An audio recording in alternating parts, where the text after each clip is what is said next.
স্বাগতম প্রেমানুভূতিতে। এখানে প্রতিটি গল্পে লুকিয়ে থাকে ভালোবাসা, অনুভূতি, সম্পর্কের টানাপোড়েন আর জীবনের না বলা কিছু কথা। যদি গল্প ভালোবাসেন তাহলে শেষ পর্যন্ত আমাদের সঙ্গেই থাকুন। চলুন শুরু করা যাক আজকের গল্প।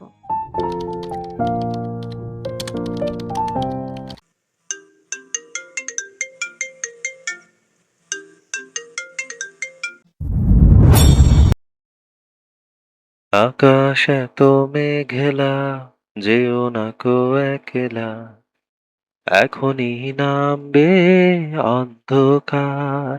ঝড়ের জল তরঙ্গে নাচবে নদীর রঙ্গে, ভয় আছে পথ হারাবার। আকাশ এত মেঘলা, যেও না কো একলা, এখনই নামবে অন্ধকার। ঝড়ের জল তরঙ্গে নাচবে নদীর রঙ্গে, ভয় আছে পথ হারাবার। গল্প করার এই তো দিন, মেঘ কালো হোক মন রঙিন। গল্প করার এই তো দিন, মেঘ কালো হোক মন রঙিন। সময় দিয়ে হৃদয়টাকে বাঁধবো না কো আর। আকাশ এত মেঘলা, যেও না কো একলা, এখনই নামবে অন্ধকার। ঝড়ের জল তরঙ্গে নাচবে নদীর রঙ্গে, ভয় আছে পথ হারাবার। আহিল আদনানকে নিয়ে বেরোতেই দুজন লোক সামনে এসে বলল, এদের কি করব? তুই শিওর তুই যা ভাবছিস সেটাই? আমি যদি সঠিক না হতাম তাহলে এত দূর কিভাবে আসতাম? আসল ঠিকানায়? কারণ কি হতে পারে? সেটা আমি কি করে বলবো? এদের মুখ থেকে কিছু বের করতে পারিস কিনা দেখ। আমি গেলাম। ছেলের মা ওদিকে অস্থির হয়ে অজ্ঞান হয়ে পড়ে আছে। বলতে বলতে গাড়ির দিকে চলে গেল আহিল। আদনান সেই যে বাবার কাঁধে মাথা রেখেছে, আর ওঠানোর নাম নেই। এত কিছুর পরও আহিল খুশি মনে রয়েছে। ছেলে তাকে আজ নিজ থেকে বাবা বলে ডেকেছে। আহিল গাড়িতে বসে আদনানকে কাঁধ থেকে তুলে গালে চুমু খেলো। তারপর পুরো শরীর চেক করলো কোনো আঘাত আছে কিনা। কিছু নেই দেখে স্বস্তির একটা শ্বাস ছাড়লো আর বলল, এই, তোকে মেরেছে কেউ? আদনান কিছুক্ষণ তাকিয়ে থেকে ঠোঁট ফুলিয়ে কেঁদে দেওয়ার মতো মাথা নেড়ে বলল, বোকা দিতে। আদনান কেঁদে দিচ্ছে দেখে আহিল ওকে আদর করে বলল, আচ্ছা আচ্ছা, কাঁদে না বাবা। চল বাসায় যাব, চকলেট দিব। কাঁদবি না, হ্যাঁ? চকলেট দিবে শুনে আদনান নাক টেনে বলল, আচ্ছা। আহিল আবার ওর ফুলো গালে চুমু খেয়ে ওকে কোলে রেখেই গাড়ি স্টার্ট দিল। অন্য সময় হলে আদনান গাড়ির সব ধরে ধরে দেখত, অবাক চোখে সবকিছু পর্যবেক্ষণ করত, কিংবা আহিলকে আদো আদো বলিতে অনেক কিছু বলতো। এই কয়দিনে আদনান সম্পর্কে ভালোই ধারণা হয়েছে আহিলের। আজকে বোধহয় ভালোই ভয় পেয়েছে, তাই আহিলের বুকে পিঠ ঠেকিয়ে বসে আছে, মুখে কুলু পেটে। আহিল গাড়ি চালাতে চালাতে ওর মাথায় চুমু খেয়ে বলল, পানি খাবে আদনান? আদনান আহিলের কথার কোনো উত্তর দিল না। ও শুধু অলসভাবে মাথাটা হালকা দুপাশে নাড়িয়ে ঝাঁঝালো পানি খাবে না। মুখে রা নেই। আহিলের মন খারাপ হলো কিছুটা। ছেলেটা কি ভয় লাগিয়েছে, কেন যে করলো এমন? ওর চঞ্চল বাচ্চাটা শান্ত হয়ে গেছে। আহিল এক হাতে স্টিয়ারিং ধরে অন্য হাত দিয়ে আদনানের কপালে জমে থাকা হালকা ঘামটুকু মুছে দিল। সে দ্রুত বাসায় পৌঁছানোর চেষ্টা চালাচ্ছে। ঘণ্টাখানিকের মধ্যে বাসায় ফিরে দেখে নাওমি জেগে বসে আছে অস্থির হয়ে। করিডোর থেকে ঢুকতে দেখে আহিলের চাচা বলল, পেয়েছিস নাতিকে? কোথায় পেয়েছিস? আহিল হাঁটা থামিয়ে দিল না, হাঁটতে হাঁটতেই জবাব দিল, যেখানে রাখা হয়েছিল। বলে গটগট পায়ে ভেতরে চলে গেল। ওর এখন লক্ষ্য হলো নাওমির কাছে যাওয়া। মেয়েটা পাগলই হয়ে যাবে এমন করতে করতে। সে দ্রুত রুমের সামনে যেতেই নাওমি কান্নার শব্দ শুনতে পেল। ওর মুখে শুধু একটাই কথা, আমার ছেলেটাকে এনে দিন, আমি আর কিচ্ছু চাইবো না। ও আমাকে ছাড়া থাকেনি, কে নিল ওকে? আহিল শব্দ শুনে দরজা খুলল। নাওমির তবুও হেলদোল নেই। নয়না বেগম আহিলের কোলে আদনানকে দেখে বলে উঠল, ওই তো আদনান, এই নমিন, দেখ তোর ছেলে। নাওমি তড়িৎ বেগে মাথা তুলে তাকালো। সত্যি কি আদনান নাকি ওর সাথে প্রতারণা হচ্ছে? একটু আগেও তো স্বপ্নে আদনান এসেছিল, পরে ঘুম ভাঙতেই ঝাঁঝা বুঝলো এটা স্বপ্ন। এবারও যদি এমন কিছু হয়?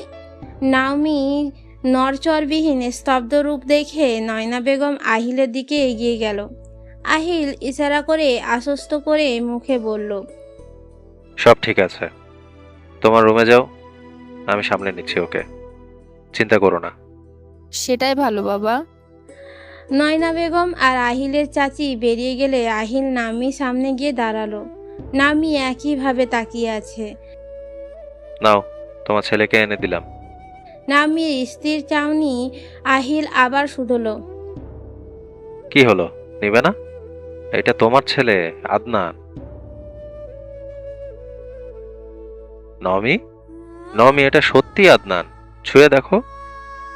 আহিল এবার উঁচু কণ্ঠে বলে উঠল। নামি যেন বাস্তবে টুপ করে পড়ল। সে তড়িঘড়ি করে উঠে দাঁড়ালো, চোখ মুছে জিজ্ঞাসা করলো, সত্যি হাতনানকে এনেছেন? কোথায় পেয়েছেন ওকে? কোথায় ছিল? এত প্রশ্ন পরে করবে, এখন নয়। নামি এগিয়ে এসে আদনানকে কোলে নিতে চাইলো, কিন্তু আহিলের কোল থেকে আদনান মাথাই তুলছে না। বোঝাই যাচ্ছে খুব ভয় পেয়েছে বাচ্চাটা। নামি ওর হাত টেনে বলল, আমার কাছে আসবে না বাবা? মায়ের কোলে আসো। আদনান তড়িঘড়ি করে ওর হাত ছাড়িয়ে আহিলের গলা জড়িয়ে ধরল। তা দেখে নামি অসহায় চোখে তাকালো ওর চাহনি বুঝে আহিল ওকে আশ্বস্ত করে বলল, হয়তো ভয় পেয়েছে, একটু পর ঠিক হয়ে যাবে, তুমি অস্থির হও না, একটু দাঁড়াও। কিন্তু নামির যে বুক পুড়ছে। ছেলেটা কোথায় ছিল, কোথা থেকে পেয়েছে কিছুই বলছে না। এদিকে আদনানকেও কোলে নিতে পারছে না। ও যে তৃষ্ণার্তের মতো ছটপট করছে ছেলেটাকে বুকে জড়িয়ে নেওয়ার জন্য। ছেলেটা আসছে না কেন? মা ওকে দেখে রাখেনি বলে অভিমান করেছে, নাকি বাবা খুঁজে এনেছে বলে বাবা ভালো, মা ভালো না? কিন্তু তার যে শান্তি হচ্ছে না। ছেলেকে পাওয়া পর্যন্ত আহিলও বলছে শান্ত থাকতে। ওদিকে যাকে বুকে জড়িয়ে একটু শান্তি পাবে সেই কলিজার টুকরোটাও মায়ের কোলে আসতে চাইছে না। নামি আর একবার ওকে আদর করে ডাকলো, আদনান বাবা, আসো, একটু আসো না মায়ের কোলে। তবুও আদনান তো নামির দিকে ফিরলই না, উল্টে আহিলের গলাটা আরো শক্ত করে জড়িয়ে ধরে ওর চওড়া কাঁধে মুখ লুকিয়ে রাখলো। ছোট ছোট হাত দুটো দিয়ে আহিলের শার্ট এমনভাবে খামচে ধরে আছে যেন এক মুহূর্তের জন্য আলগা হলে ও আবার হারিয়ে যাবে। বোঝাই যাচ্ছে প্রচণ্ড আতঙ্কের মধ্য দিয়ে যাবার পর বাচ্চাটা ভেতরে ভেতরে মারাত্মক ভয় পেয়েছে। নামির এখন কান্না পাচ্ছে, অলরেডি চোখ বেয়ে পানি গড়িয়ে পড়ছে। আহিল ওর অবস্থা বুঝতে পারছে। নামিকে টেনে এক হাতে বুকে জড়িয়ে ধরে নিয়ে বলল, এইটুকুতে কাঁদতে হয় নাকি? আদনান একটু পরেই ঠিক হয়ে যাবে রে বাবা। আহিলের কোমল কণ্ঠে কথা বলা আর বুকে জড়িয়ে ধরায় নামি আর নিজেকে সামলাতে পারল না, কেঁদে দিল ঝরঝর করে। আহিলের শার্ট খামচে ধরে আহিলের বুক চোখের পানিতে ভাসিয়ে দিচ্ছে। আহিল কিছুটা থতমত খেলেও মুহূর্তে বুঝতে পেরে হেসে ফেলল।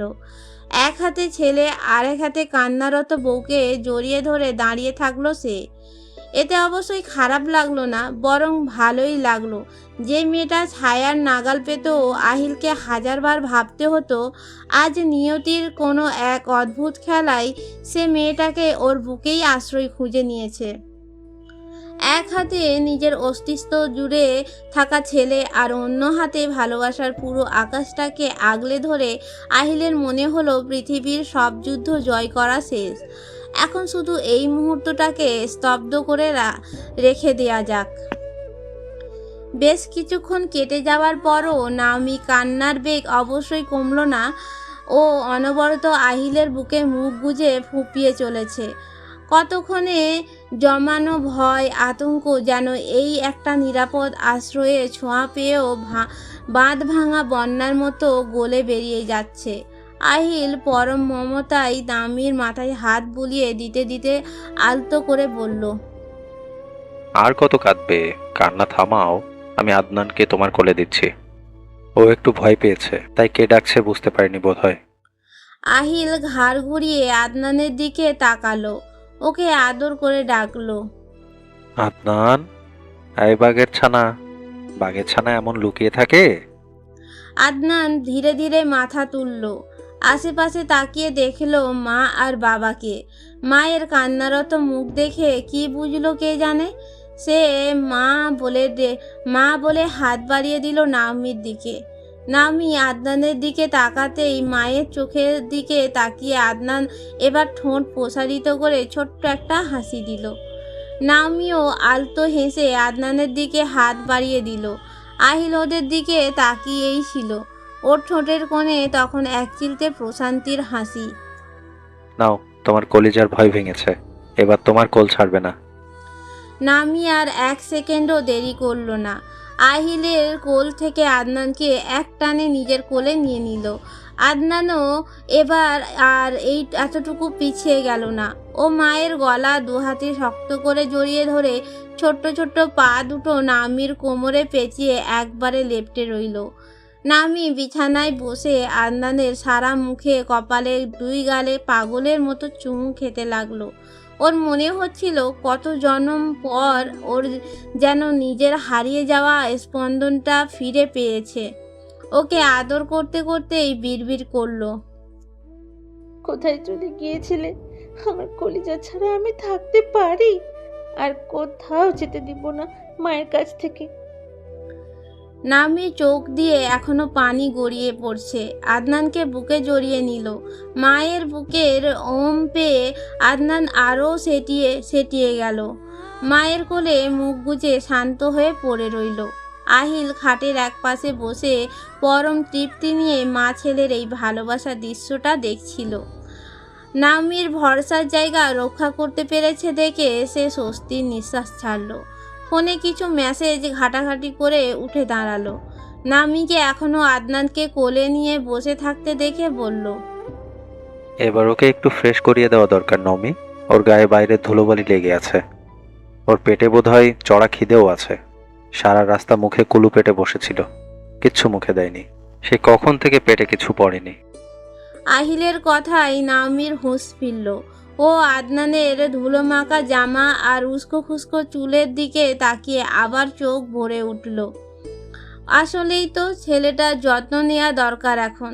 নামি এভাবেই আদনানকে কোলে নিয়ে বিছানা থেকে নামতে চাইল, কিন্তু তীব্র শারীরিক ক্লান্তি আর সিডেটিভের রেস থাকার কারণে ওর পা দুটো একটু টলে উঠল। আহিল চট করে ছুটে এসে নামির কনুই ধরে ওকে সামনে নিল। নামির কোল থেকে আদনানকে নিজের এক হাতে তুলে নিল আর অন্য হাত দিয়ে নামিকে ধরে বিছানায় বসিয়ে দিল। তুমি বসো, আমি ওকে ফ্রেশ করিয়ে দিচ্ছি। তুমি এখনো দুর্বল। তুমি একটু আম্মুকে বলো ওর জন্য দুধ আর খাবার গরম করতে। নামি কোনো কথা না বলে শুধু মাথা নাড়ল। আহিল আদনানকে কোলে নিয়ে ওয়াশরুমের দিকে চলে গেল। যেতে যেতে আদনানকে ফিস ফিস করে বলল, কিরে বাঘের ছানা, আম্মের কাছে গিয়ে তো বাবাকে ভুলেই গেলি। চকলেটটা কিন্তু আমার পকেটেই আছে। আদনান আহিলের গলা জড়িয়ে ধরে খিলখিল করে হেসে উঠল সেই চেনা প্রাণবন্ত হাসি। নাওমি খুব দ্রুত খাবার নিয়ে এলো।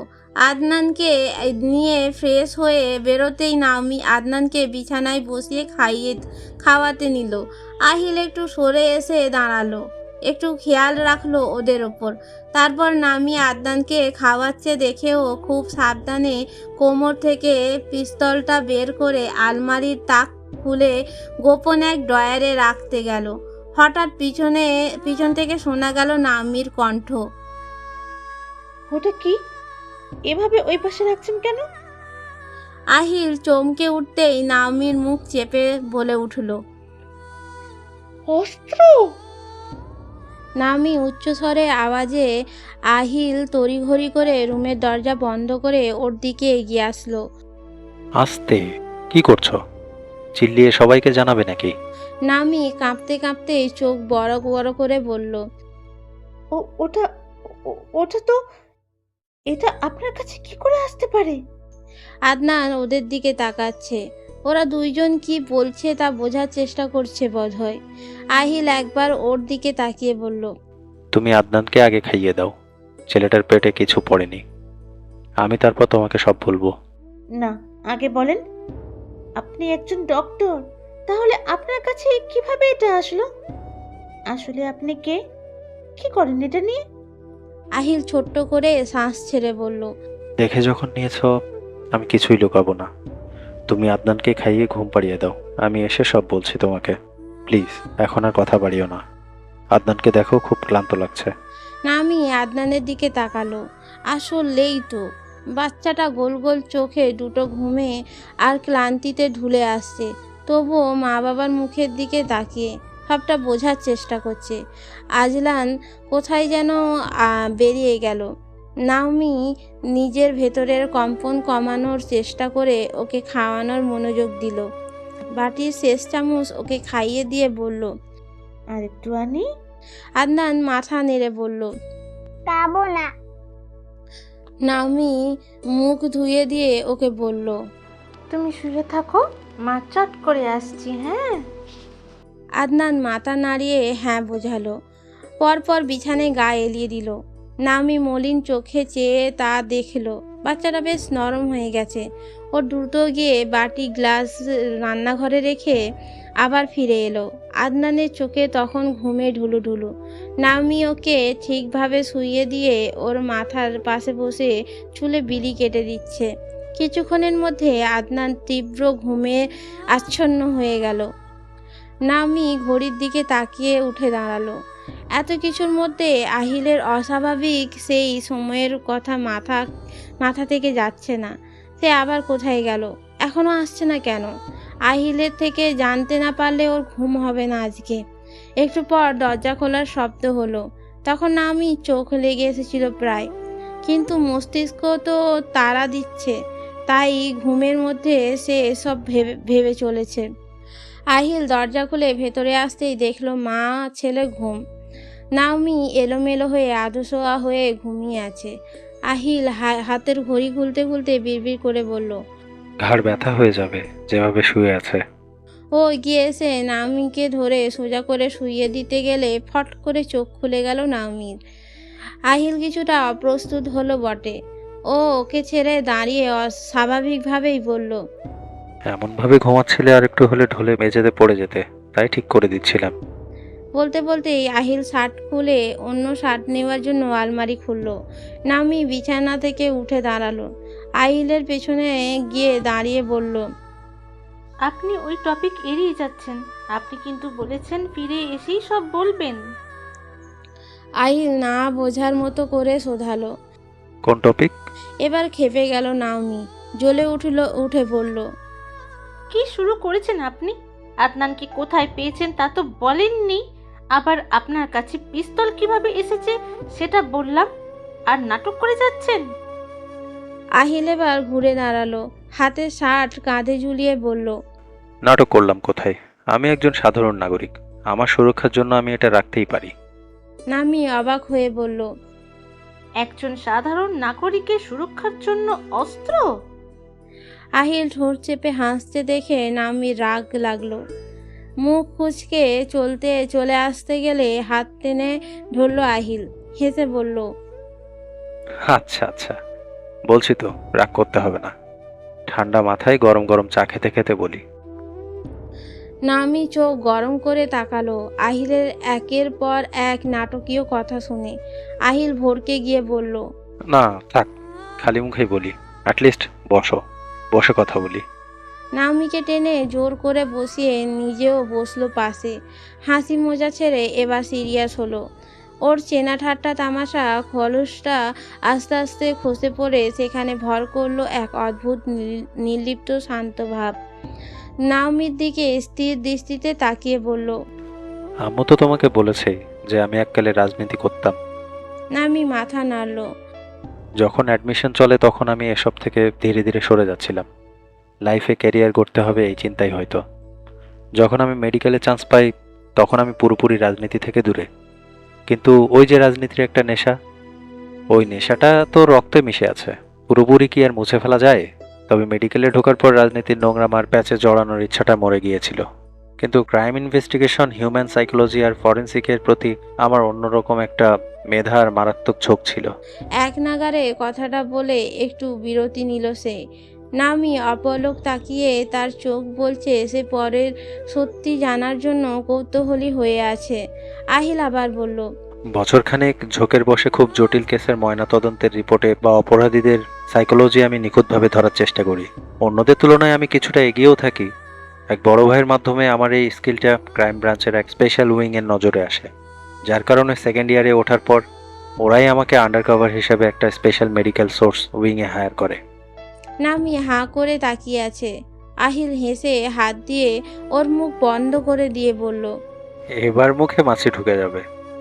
নামি হুঁশ ফিরে এসে স্বাভাবিক হয়ে বলল, আপনি প্রথম দ্বিতীয় বর্ষে মানে 1 2 3। নামিকে গুনতে দেখে হেসে ফেলল আহিল। ওর মাথায় হালকা করে টোকা দিয়ে বলল, বেশি না, 9 বছর। 9 বছর আপনি এই গোপন কথা লুকিয়ে রেখেছেন? আহিল কাঁধ উঁচিয়ে বলল, 9 বছর লুকাবো কেন? আমি যখন সেখানে ছিলাম তখন লুকিয়েছি। এখন আমি এইসব কিছুই করি না, আমি একজন সাধারণ ডাক্তার।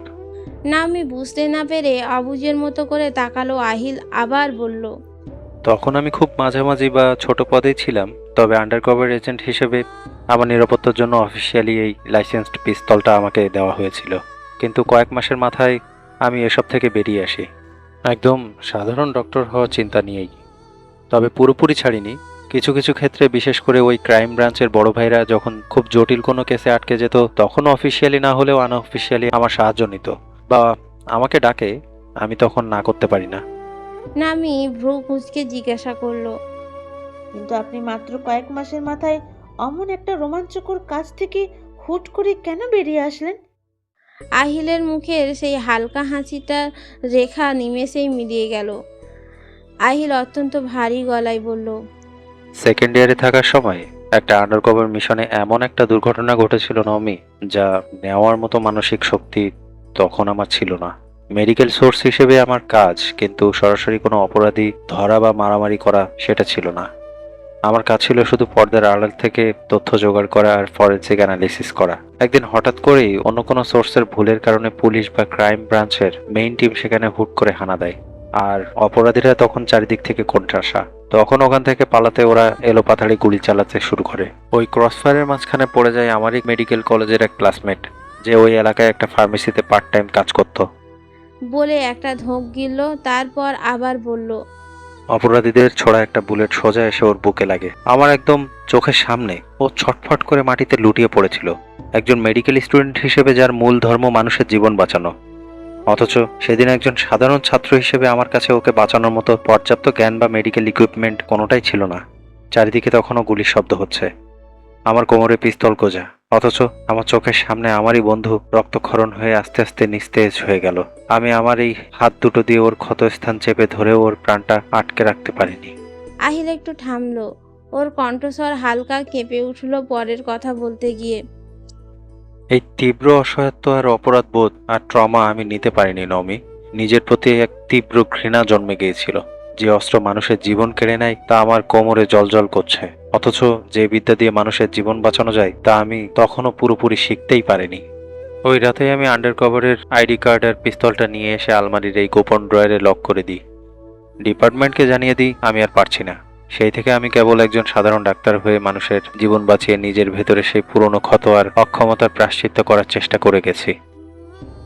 কথাগুলো শেষ করে আহিল হুট করে উঠে দাঁড়ালো।